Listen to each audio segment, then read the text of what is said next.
Om Namo Bhagavate Vasudevaya.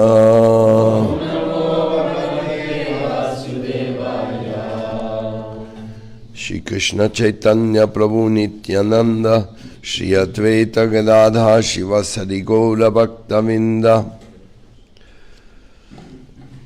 Harivans.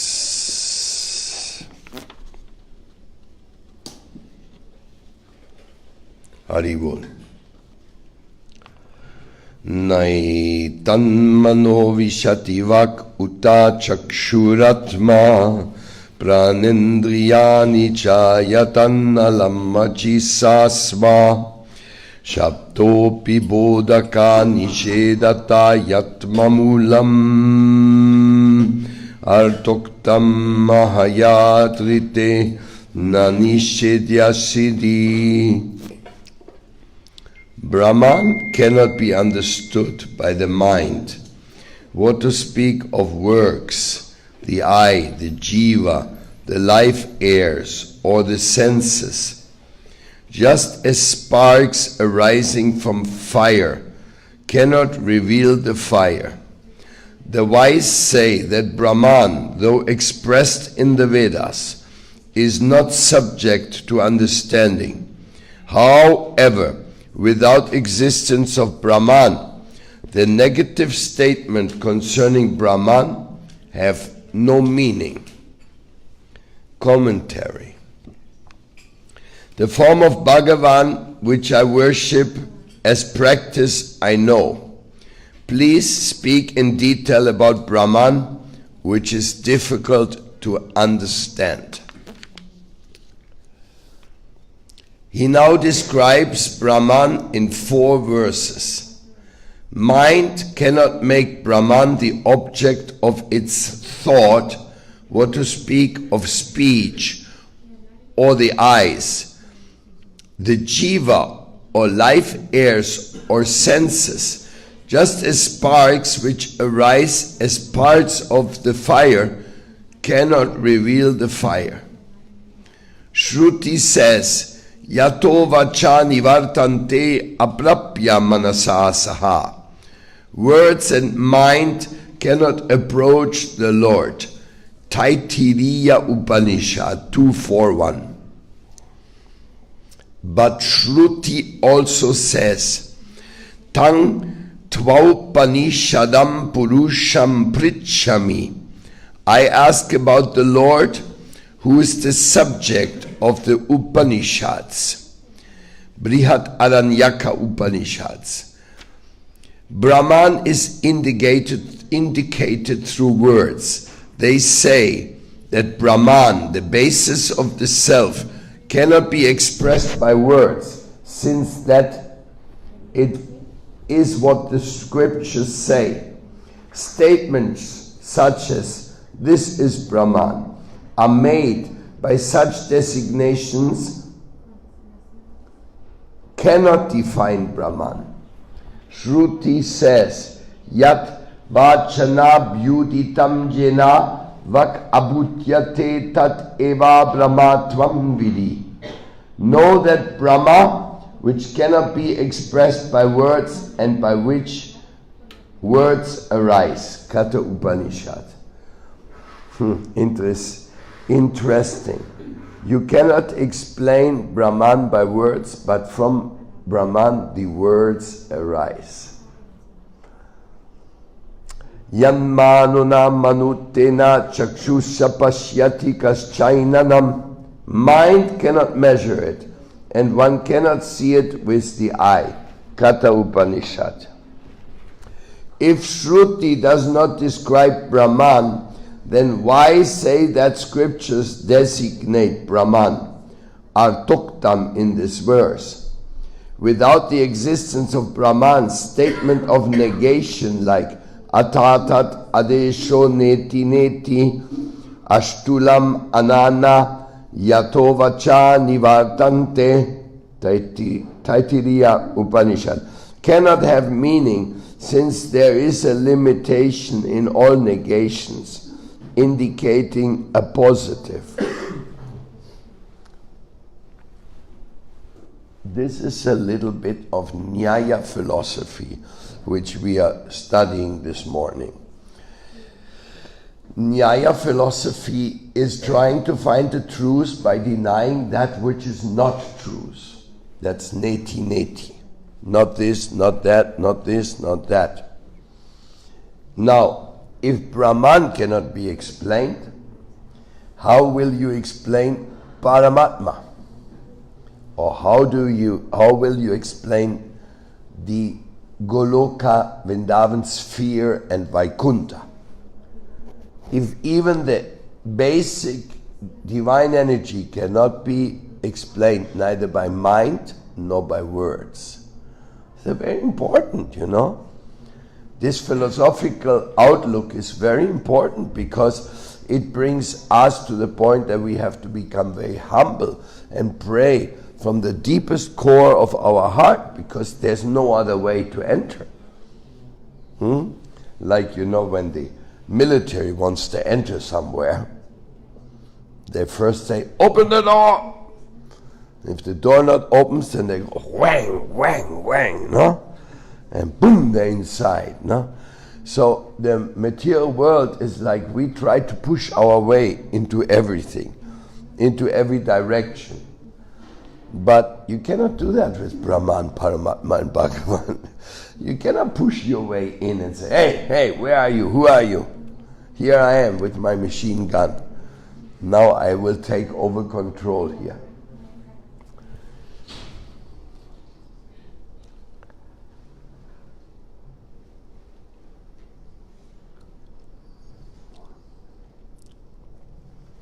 It is said in the Harivamsa, Tat param paramam brahma sarvam vibhajyate jagat mamaiva tat jnanam tejo gyatum arhasi bharata. O Bharata, you should understand that Supreme Brahman, which pervades the whole universe, is my condensed light. Harivamsa 2:114-12. It is said in the 10th canto, Brahma Jyoti Shanatanam. This light of Brahman is eternal. Brahma Sanghita says, Yasya Prabhapa Bhavato Jagadanda Koti Kotishvashesha Vasudadi Vibhuti Bimnam Tad Brahma Nishkalam Manantam Ashesha Bhutam Govindamadi Purusham Tammaham Bhajami. Govindamadi Purusham Tammaham Bhajami. I worship the Supreme Lord Govinda, whose powerful form radiates an effulgence known as the undifferentiated, unlimited, all-encompassing Brahman, which is completely distinct from its powers displayed in unlimited planets throughout billions of universes. Brahma Sanghita 540. So the underlying Brahman principle is not our own property. It's not like something says, yeah, like sometimes we as devotees, we go, it's Brahman, Paramatma, Bhagavan. Then we say, yes, Brahman is impersonal. Now let's come to the point of but Brahman is the underlying principle of billions of universes. And we have no idea even of one universe. Even that's already far, far beyond us to understand one universe. What to speak of 2 or 3 or 4 or 5 or 6. Right? My goodness. Beloved, beloved devotees. It is amazing. Brahman, the dimensions. Here, we are not talking about that what you can know. We are talking about that what you cannot know. Maybe you can know that if you go to the bus station in 10 minutes, you can catch a bus to Haridwar because it leaves at that time, right? This type of thing you can know. And you may feel, oh, I can know a lot and I can have some control about the things I know. But here, from the very start, it says, now we're going to talk about that which you cannot know. Okay? Don't shut up. Now you have to open your inner senses, because you will not be able to know. You will not be able to understand, but you will be able to worship. You can worship that dominion. The same thing when we open the door to the deities. Prabhupada says, don't try to see God. Behave in such a way that God wants to see you. So don't try even. You will not be able to see the Lord.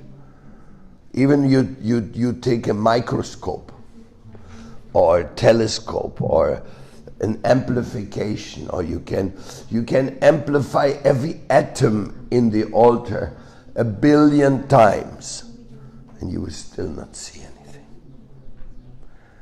Only you are meant to be seen.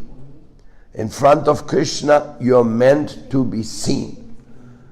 So don't think yourself so great and so capable, because you are not, but you're part of the infinite. And that makes the thing really, really exciting. Now we're touching upon a sphere which is beyond our capacities. Totally. Beyond our capacities. What is that? It's a lot of things.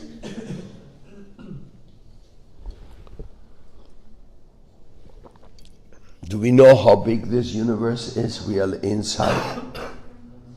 Do we have any idea? You know that story when Lord Brahma, he came to Vaikuntha and he says, I want to speak the Lord. And then the gatekeeper says, yes, who are you? What do you mean, who I am? I'm Brahma. Okay, so they went in and said, Brahma is there. Then the Lord said, which Brahma is there? So they went back and they asked him, the Lord's asking, which Brahma are you? He said, me, Brahma, you know the one with the 4 heads. So they went back in, oh, it's the Lord with the Brahma with the 4 heads. Then the Lord said, okay, bring him in. So he went in, offered. Imagine, you get the audience of the Supreme Lord. And then Brahma, when he said, my Lord, I have a little question. That when you asked me which Brahma I am, I don't know the other Brahmas. What other Brahmas are there? Oh, the Lord said, wait, don't worry. And he asked the secretary, call all the Brahmas of all the universes to come immediately.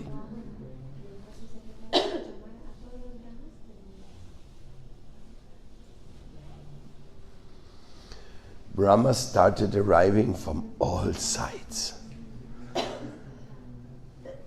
Not 1 or 2, billions of Brahmas arrived. And some of them had thousands of heads, not 4. And they were all throwing themselves at the lotus feet of the Supreme Lord.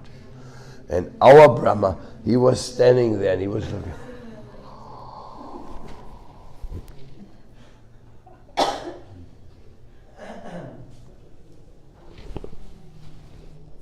Tears gushing from his eyes.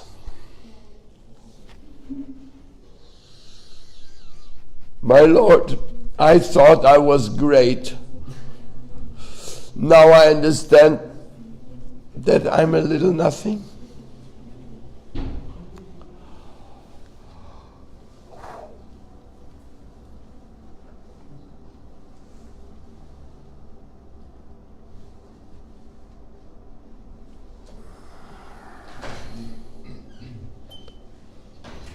So where are we?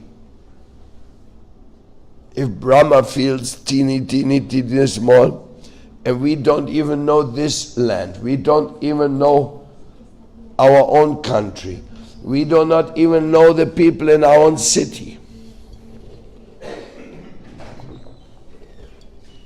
You have such a bad memory, you probably cannot remember more than 100 names. Then you go, oh, this is Jagadish. Oh, this is Vrindavan. Oh, this is Shamarupa. And then you go another one. Hey, I forgot. Already you forget even the names of those who are next to you, living with you. Shame on you. You're so forgetful. Who are you? By the way, how do you live? Oh, I live because I'm very capable. Yes, have you ever made a grain of rice or a banana or a tomato? Or how is that yet you're living? Aren't you consuming everyday things which keep you alive? Like the air you're breathing, the water you're taking? Who has provided that? I don't know.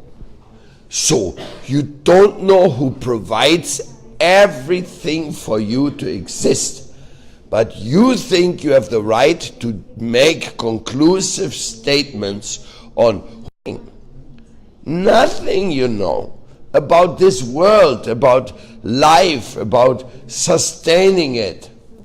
Nothing you know, but still you're proud. It's amazing how pride works, no? It is really amazing because you're a little nobody, you know nothing, but you think you're important. You think you have something to offer.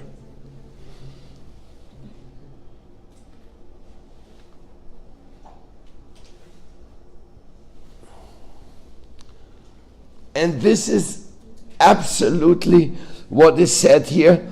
There are billions of universes. Billions. With an S on the behind, not 1 billion. Billions of universes. And ours is a small one because our Brahma has only 4 heads. So,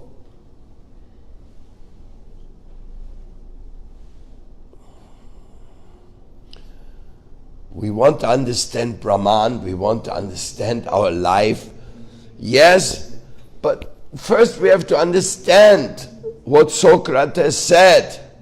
He says, the only thing I know is that I don't know anything. It's a good start. A very good start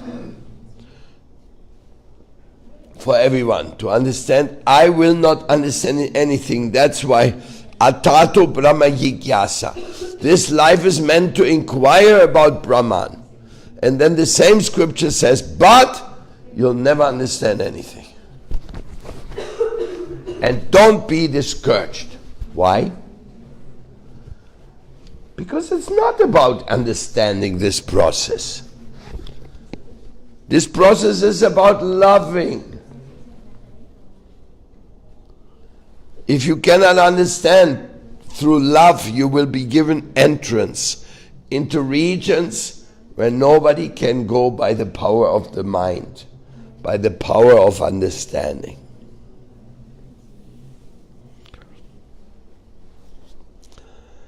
This is called by invitation only.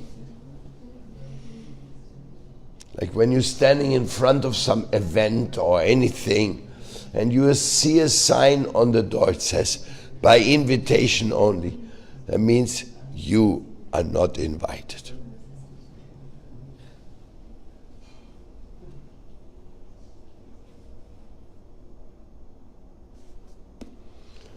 Yes, this is the amazing revelation which we receive here from the Supreme Lord. If Brahman is the effulgence of Bhagavan's holy body, then why can it not become the object of the mind or senses? It's the next question. This light does not arise from matter. It arises from the form of eternity, knowledge and bliss, which is beyond matter. Words and mind are material. How can that light be the object of material words and mind? That spiritual body is described as follows. Shabda Brahma Vapur Dattat. The Lord has a form of Brahman. Yang Mitram Paramanandam Purnam Brahma. Krishna is our friend, full of supreme bliss, the complete Brahman.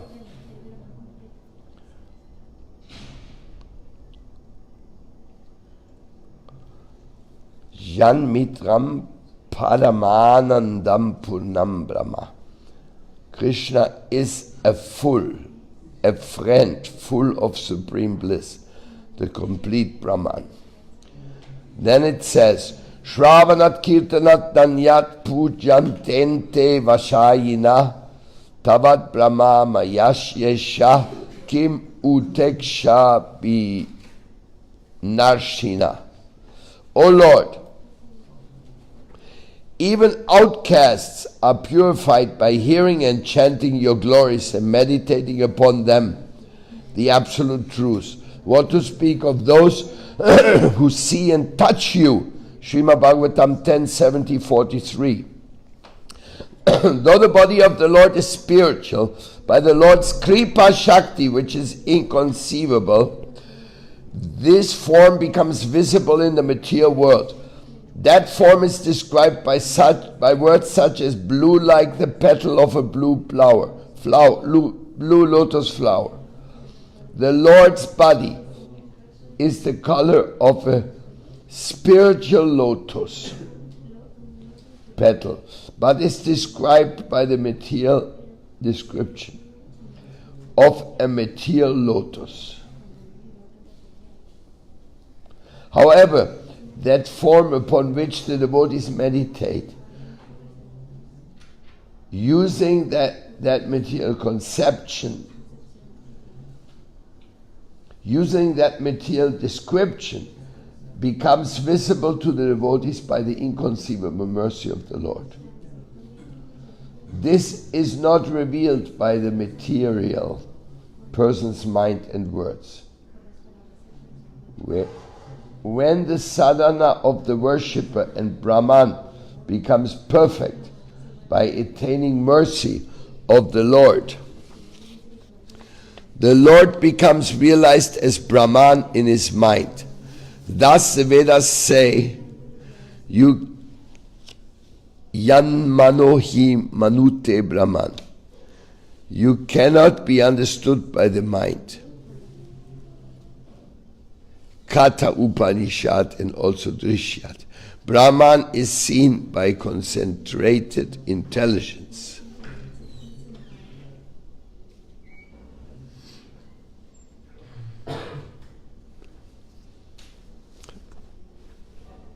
Sattvam rajastama iti trivrit ekam ado shutram maham naham iti pravadanti jivam jnana kriyarta fallarupata yoru shakti brahmataiva pati sat asik tat asak chattayor param yat.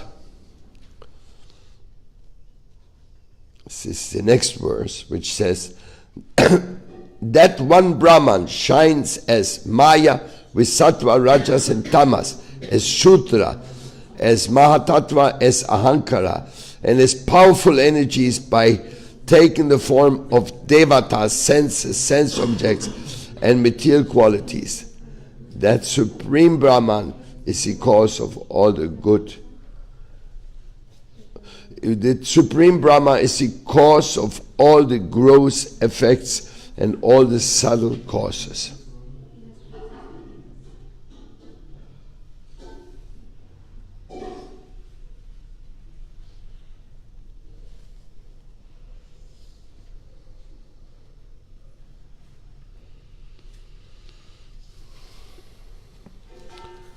Very amazing.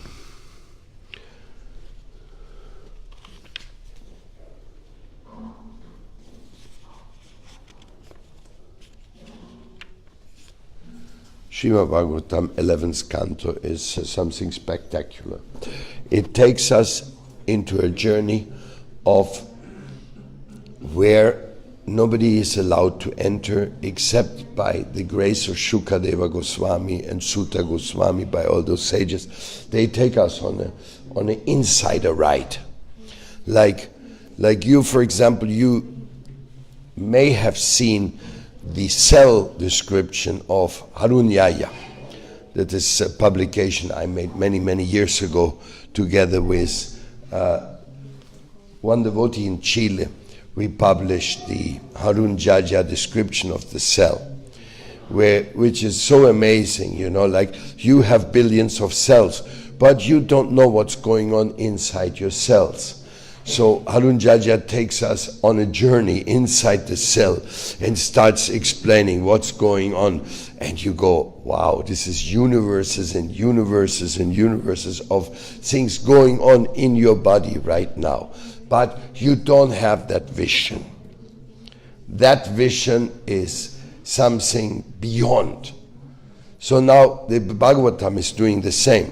You're taken on a ride, on a real ride. The ride to override the restrictions your senses give. Because your mind and your senses, they try to capture, what's going on, no? And we try to balance it out and behave appropriately. Like in some place you don't get food, you leave. Some place is very nice, good, cozy, you try to stay there. So in this way you're balancing it out. Even though this material world is Paramadvaiti the place where there's danger at every step, you cannot avoid it. You cannot avoid it. There's no way. Just the other night I just slipped. I was carrying some stuff in a place which I walked already 100 times, the same place. I slipped and fell on my nose. So I could have broken a bone easily, but I didn't break anything. But it's like there's it is a dangerous place, and when something is supposed to hit you, it will hit you.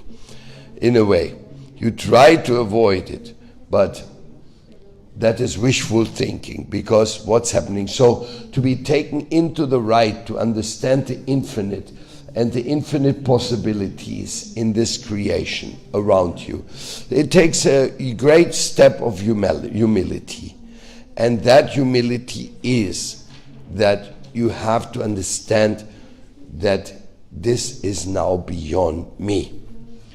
And so many things are beyond me. You cannot see your cells. As a matter of fact, you don't pay attention to your cells.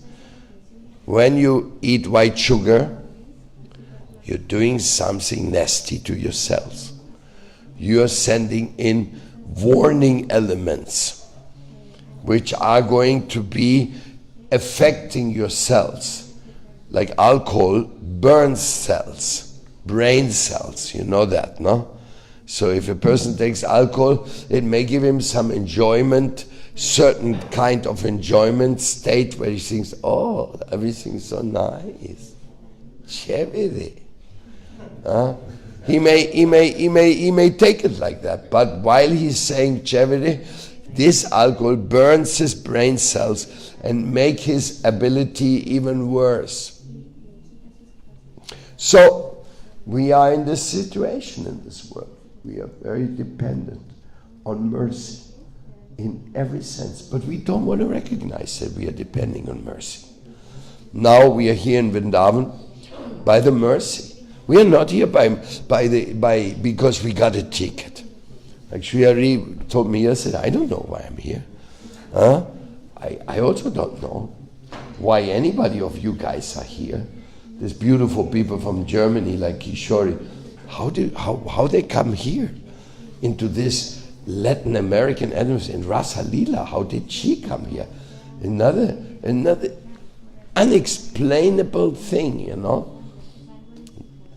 So, but it's happening. Even Murahari is here.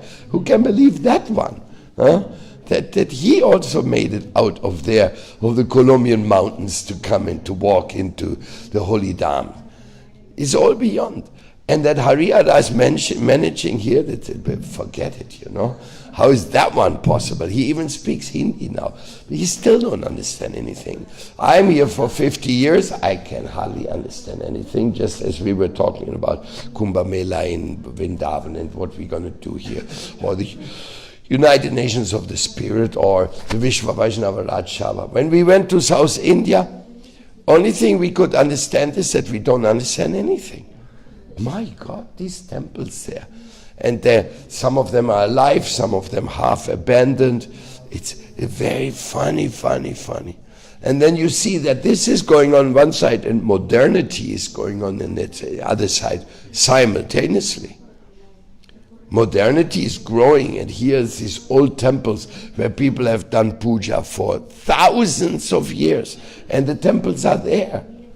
Not like in our country. Practically in our country, all the ancestors have been wiped out, have been devastated. North America, they tried to devastate. Uruguay, they killed all the beautiful natives who were there. Everyone. They just killed them. So there's nobody left, but here still are some left. And in one way or another, we have been brought to be here right now. Right here and now. So what's the next thing? What's going to happen after this? Tell me. Tell me what's next. How do we know? We don't know how we came here. We don't know. Maybe, like when I was a child, I had a desire to go to India.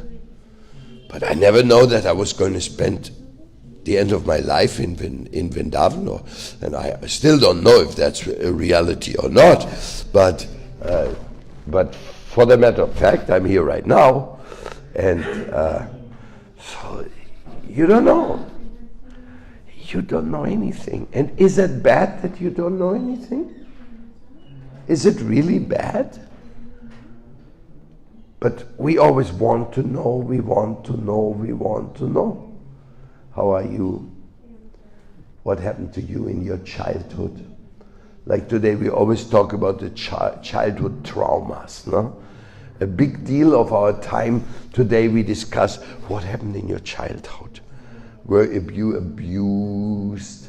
Did you have any negative experience in your childhood? But very few people ask, what was the nonsense I did in my past life which created me to be abused or to be suffering XYZ circumstances? That is the next step, and that is where the psychology has to go into the Vedic wisdom, because that whatever happens, the family you are born in, and the potential abuses which come towards you by some abusive people, that has been your karma. So you should rather ask, what is my karma? And not, how did the abuse make me a little bit crooked in my thinking and crooked in my appreciation of things. No, it will not bring you too far. Of course, we're always talking about forgiving and things like that, and there are certainly good ideas. There are certainly good tools. But first of all, you have to know what's the reason why I am in this material world. So you have to find the real root cause of material existence, and that is apathy. The root cause is apathy to the divine.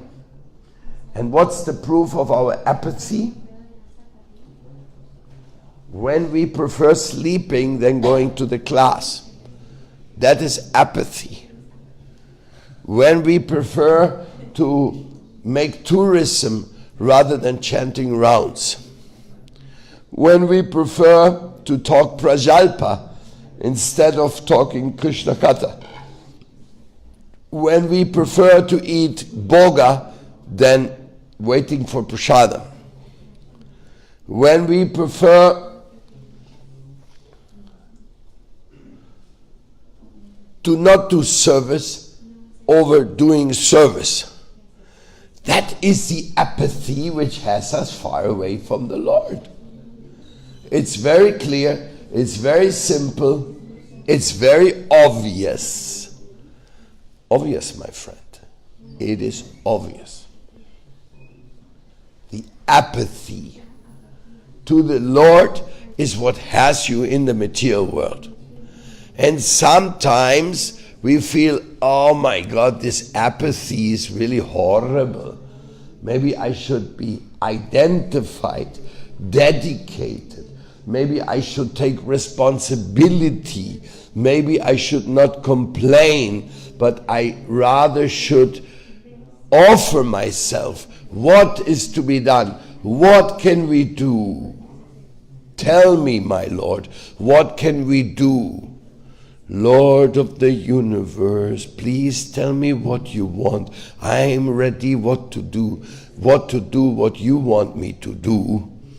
So I need that connection with somebody we love, where we say, yes, I will do what you want me to do because I love you. So Srimad Bhagavatam is the dimension. Talking about billions of universes, and you don't even know your hometown. You don't even know the people inside the house you live. Like, you have sisters. What do you know what your sisters feel? Nothing. Maybe a little bit they have said to you. Maybe some point, but you really know what your sisters feel? No. Because each and everyone is a universe of its own. And your own sisters, they don't know what's going on in their body, in their mind. Nobody knows anything. We try to know. I was trying to understand my mother. I could never understand her. Yes, she had 4 children and she wanted to be good with each and every one of them. But they had 4 different philosophies, so she had to kind of harmonize with 4 different philosophies.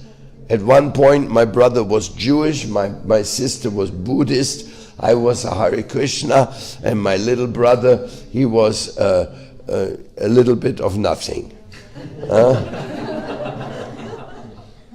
He couldn't figure it out. And my mother tried to be harmoniously with each and one. And herself maybe with some Christian hang up. Because when you were educated in Christianity, very strong Christianity, then you also you have a little bit, Virgin Mary hang up. Maybe Jesus died for my sins, just hang up, or things like that, no? Because they put it into your mind all life.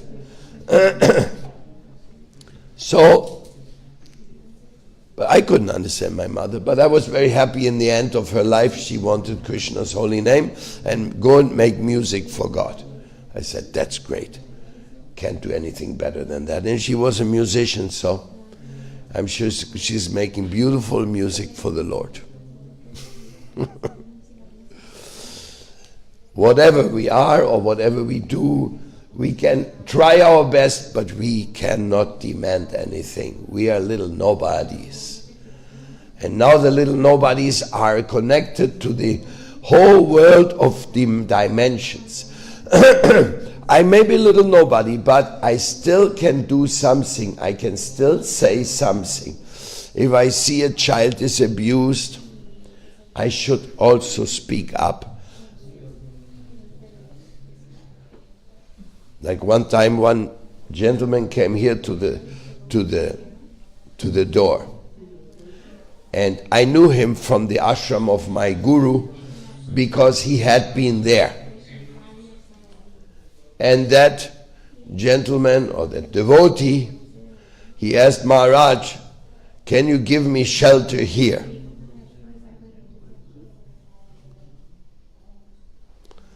And I said, and plus he was blind. He was blind. So I thought about, how are you going to do that? And then it was impossible for me to say no. So I received him, and he lived here for many years with Paramahansa Maharaj. Now his photo is there. It is Madhu Mangal Maharaj. He became a sannyasi here. No need to give initiation. He was a great devotee of Srila Bhakti Rakshila Maharaj, but we called him Madhu Mangal Maharaj. And he was sitting right here. Paramahansa Maharaj this side, Madhu Mangal Maharaj on that side, and they would sing every day.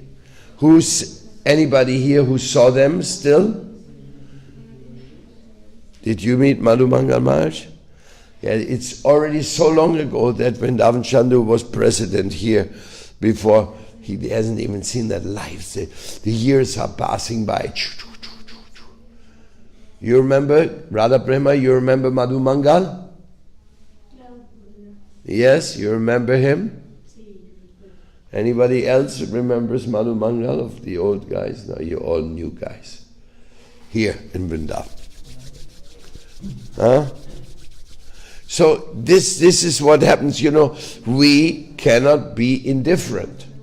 We should be part of this world in a very responsible fashion. So this is basically what I wanted to tell you this morning, and tell you also, welcome from my heart. I don't know how long you're going to stay, or of course many of you are going to go with us to Mayapur also. It's going to be another exciting spiritual journey. Actually, we are coming from one exciting spiritual journey going into the other. It is absolutely amazing. Kiva Kumbh Mela journey, Rishikesh journey of ancient authorities visiting the yoga of Mother Earth. That Rishikesh was the yoga of Mother Earth meeting, and it's still going on. Because some of the members who were with us, they went with Dr. Vandana Shiva to ecofeminism. It's just a word. It actually means mothers care for the world and have to be recognized. And so important, so I sent a few devotees to go there. I would have gone there myself to be part of this ecofeminism council, but because we were too many people and I wanted to be with the abuelos until they leave everything, so I decided not to go to Dehradun for the ecofeminism workshop. But some of our people, Rupa Nuga went there, Shirley went there, and Shirley. So, and they will come here day after tomorrow or so. So we have another important meeting here. But ecofeminism is a very beautiful topic because it means looking after Mother Earth is the prime duty of all those who have female feelings. Because if you are really looking after Mother Earth, that is not Purushik. Purushik means I want to enjoy the exploitation, depredation. That is like the Purusha principle in this material world. But motherly feelings, feminine feeling is caring, trying to stop the madness. This is very, very important. Very important. Most important. So what to do next? That is the big question. So, in this way, I'm so happy to be together with all of you for as many days as possible before you go into your different directions. And when you go into your different directions, I must tell you, wow, that is fantastic. You go into all directions to take the spirit of Vrindavan, of love, the infinite. You take the message, dear friends, dear brothers and sisters, welcome to the world of those who understand nothing. We all understand nothing, and we will never understand anything except praying together is great, and loving each other is great, and serving Mother Earth is great, but we understand nothing. Nobody understands anything. All these Nobel Prize people, they understand nothing. All the rich people understand nothing. Philosophers of this world, they understand nothing. And we are also understanding nothing, so we are not competing. We are just admitting. We are just admitting. But even though we don't understand anything, we have to do a lot. So what you have to do? Well, figure it out, my friend. Figure out what you have to do. If I can be of any help, I'll try. But really, I don't know. Aradhya is a wonderful guy. Him and Mangal, they're making now the movies of the Kiva. For what? I don't know. Who are they going to reach? I don't know. Is this going to be seen on the world screen? Is it going to come into the consciousness of the, what you call it, the mainstream? You know what means mainstream? Like anything which is promoted worldwide, that becomes mainstream. Like you could say hip-hop or this other type of singing, what you call it, and the people just almost talk, rap. Hip-hop and rap, nobody knew that in the world. It started in New York or in some place. Some poor guys said all kinds, and then some guy picked it up. They put Academy Award for the rap guy. All I want to say is that I have nothing to say, and that's what I'm going to say. But we always, as much as we say, we will just go the same way. Okay, blah blah blah blah, and then it became a thing on the Academy Awards, and then before you know it, it became a fad, a fashion, and now you can say rap has become mainstream. People in the world know what's rap, they know what's hip hop, and other things. So for something to become mainstream it's very interesting, because if the mainstream is good, then it's okay, but usually it's not. Usually the mainstream just carries nonsense, capitalistic. Who would have thought in the world that the stupid song from Puerto Rico, what is Despacito, would go mainstream into the world? Who in the world would have thought that? Such an idiotic, stupid song. And the whole Despacito, Despacito. Even Gauranga Prana has a version of it, you know. If you haven't heard it, I will play the record for you in a second. Get ready. Get ready, Gauranga Prana. We have to show how things became so mainstream that even the Krishnas picked up on it, you know. So now, if that is possible with a silly song, why should it not happen with the United Nations of the Spirit? Why should that not become a mainstream? Because it's really meant to be mainstream, but whether it's going to happen in our lifetime, whether it's going to happen due to our participation, I have no idea whatsoever. No idea. But mainstream is reaching many people if something is mainstream. But of course, that is another story of its own.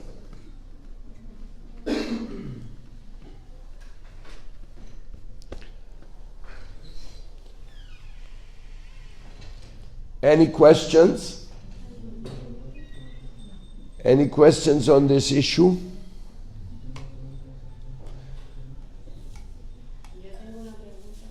Yes. Hay una frase muy significativa que usted mencionó. Dijo, uno no tiene que buscar ver a Dios, sino que Dios lo vea a uno. Entonces, eso es súper difícil, porque como nosotros siempre hemos estado regidos por lo otro, ¿no? Uno iba a la iglesia y decía, ay Dios mío, ayúdame, que no sé qué, y siempre pidiendo, porque esa es la formación católica al menos que yo tuve. Entonces, con ustedes y con los devotos aprendí que el servicio, entonces me podría como ratificar o fundamentar o ayudar a entender un poco más eso desde el fondo de mi corazón y entenderlo más. Yeah, that is a very beautiful question. That I want to see the Lord with the power of my eyes, but then I'm told that I cannot see Him. I should try that to behave in such a way that He sees me. That is the quality of relationship. When you want to be seen, when you want to be in the center, that is pretty much an ego trip. But when you see, my Lord, how do you need me? How do you want me? How soft should I be? How forgiving I should be? How much this, how much that? If you're eager to become the way the Lord wants you to be, that changes everything. That makes everything very wonderful. So, try to be in such a way that the Lord will want to see you. That will be very good for you. But at the same time,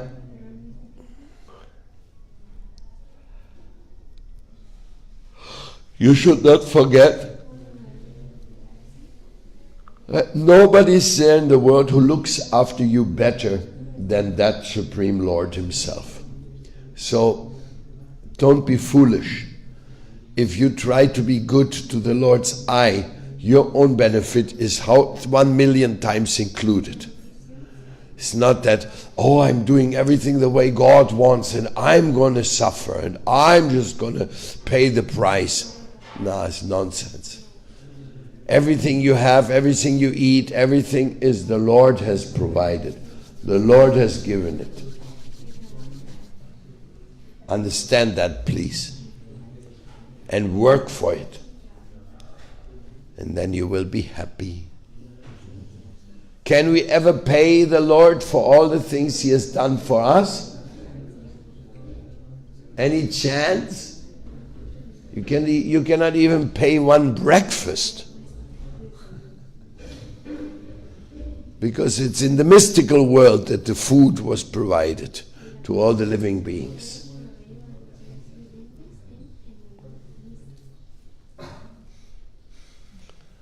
So thank you so much. Now, I will be leaving here sharp at 10 o'clock with a committee of those who are the media makers, those who are going to transmit the knowledge of the United Nations of the Spirit in writing or in media. They can come with me. Film, art, the media makers. I cannot take everybody, but I have a journey. I'll be leaving here at 10 o'clock and we'll only come back in the afternoon. So that the media makers notice it, and I will meet with the media makers now at 9 o'clock in the veranda over there. So we have a little pre-discussion of what is our media tour today all about. Thank you very much. Now let's see our Thakurji. Who is the Pujari today? Paramadvaiti. Jai Ho.